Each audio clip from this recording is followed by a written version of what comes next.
নমস্কার বন্ধুরা, আপনারা সবাই কেমন আছেন? আশা করছি আপনারা সবাই ভালো আছেন, আমরাও ভালো আছি।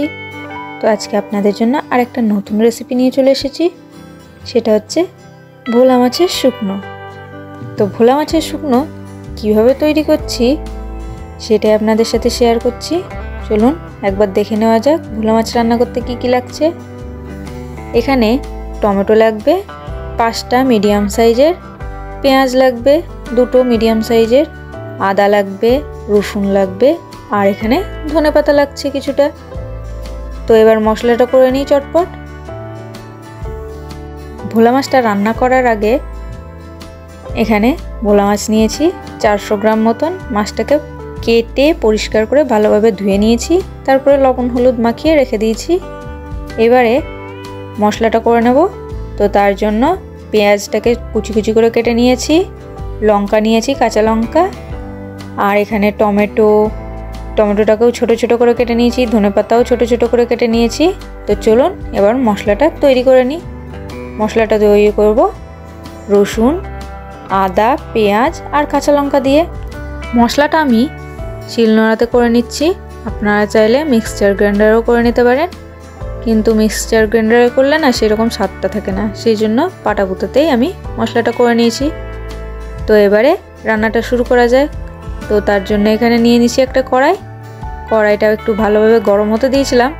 কড়াইটা যখন ভালোভাবে গরম হয়ে গেল, তারপরে পরিমাণ মতন এখানে সর্ষের তেল দিয়ে নিলাম।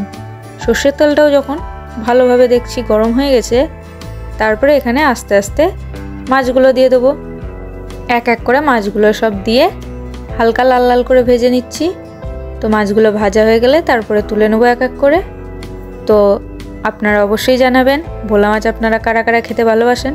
আমার তো খুবই ভালো লাগে ভোলা মাছ। ভোলা মাছগুলো কিন্তু একদম লাল লাল করে ভাজা হয়ে গেল। দেখুন এক পিঠ হয়ে গেছিলো, অপর পিঠ উল্টে দিয়েছি, অপর পিঠও কিন্তু লাল লাল করে ভাজা হয়ে গেছে। এবারে এক এক করে সব তুলে নেব। আপনারা যারা ভোলা মাছ খান না তারা কিন্তু এইভাবে ভোলা মাছের শুকনো করে অবশ্যই দেখতে পারেন। আশা করছি আপনাদের ভালো লাগবে, আর দারুণ লাগে খেতে ভোলা মাছের শুকনো। এইভাবে ঝাল অবশ্য আপনারা যদি কম খান তো অবশ্যই কম দিবেন ঝালটা, কিন্তু এইভাবে যদি রান্না করেন না মানে এক থালা ভাত একদম নিমেষেই শেষ হয়ে যাবে।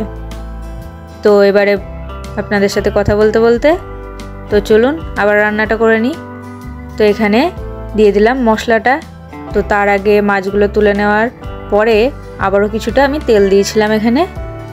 তো তেলটা যখন দেখলাম ভালোভাবে গরম হয়ে গেছিলো, তারপরে যে মশলাটা করে রেখেছিলাম আদা, রসুন, পেঁয়াজ, কাঁচা লঙ্কা দিয়ে সেই মশলাটা দিয়ে নিলাম। তো এবারে কেটে রাখা যেই টমেটোগুলো ছিল, 5টা টমেটো ছিল, সেই টমেটোগুলোও সব দিয়ে দিলাম।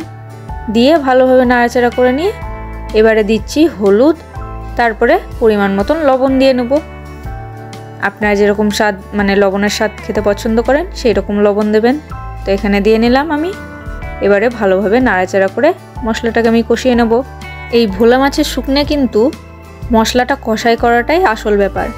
মশলাটা যেরকমভাবে আপনারা কষাই করবেন আপনাদের মানে খেতে ততটাই বেশি স্বাদ লাগবে। তো দেখুন মশলার থেকে কিন্তু তেল ছেড়ে দিচ্ছিল, সেই জন্য এবারে দেখলাম যে মশলাটা কষাই হয়ে গেছে। তো সেই জন্য এবারে আমি মাছগুলো দিয়ে দিলাম। মাছগুলো দিয়ে মশলার সাথে ভালোভাবে মিশিয়ে নেব। তারপরে গ্যাসের ফ্লেমটা কিন্তু একদম লো করে দেবো। লোতে রেখে আবারও কিছুক্ষণ রেখে দেবো। এইভাবে মশলাগুলোর সাথে মাছগুলোকে সব মিশিয়ে নিয়ে আবার যতক্ষণ না পর্যন্ত দেখব তেল ছেড়ে দিচ্ছে সব কিছু থেকে, ততক্ষণ পর্যন্ত গ্যাসের ওপর একদম লো ফ্লেমে রেখে দেবো। আর আস্তে আস্তে একটু নাড়াচাড়া করে নেব, যাতে দেখতে হবে নিচে যেন একদম লেগে না যায়। একদম যদি ধরে যায় না একটুও খেতে ভালো লাগবে না, হালকা একটু ধরে গেলে কিন্তু সেই স্বাদটাও ভালো লাগে। তো এবারে হালকা একটু লাল লাল হয়ে গেছে, সেই জন্য এবার উল্টিয়ে দিচ্ছি যাতে অপর পিঠটাও ভালোভাবে হয়ে যায়। তো এইভাবে উল্টিয়ে নিলাম। আপনারা কিন্তু অবশ্যই বাড়িতে ট্রাই করে দেখতে পারেন এইভাবে রেসিপিটা। আশা করছি আপনাদের অবশ্যই ভালো লাগবে। দেখুন ভোলা মাছের রেসিপি কিন্তু আমার একদম রেডি হয়ে গেছে। এবারে কিছুটা পরিমাণ কেটে রাখা যে ধনেপাতা সেটা ছিটিয়ে দেবো ওপর দিয়ে। দেখতে একদম দারুণ লাগছে আর খেতেও সেই রকম দারুণ লাগে। তো আপনারা অবশ্যই বাড়িতে ট্রাই করবেন। ট্রাই করে আমাকে কমেন্টে জানাতে ভুলবেন না আপনাদের কেমন লাগলো।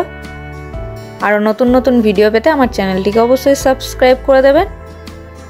আর অবশ্যই ভিডিওটি ভালো লাগলে লাইক করবেন, কমেন্ট করবেন। তো আজকের মতন এখানেই শেষ করছি, দেখা হচ্ছে পরের ভিডিওতে।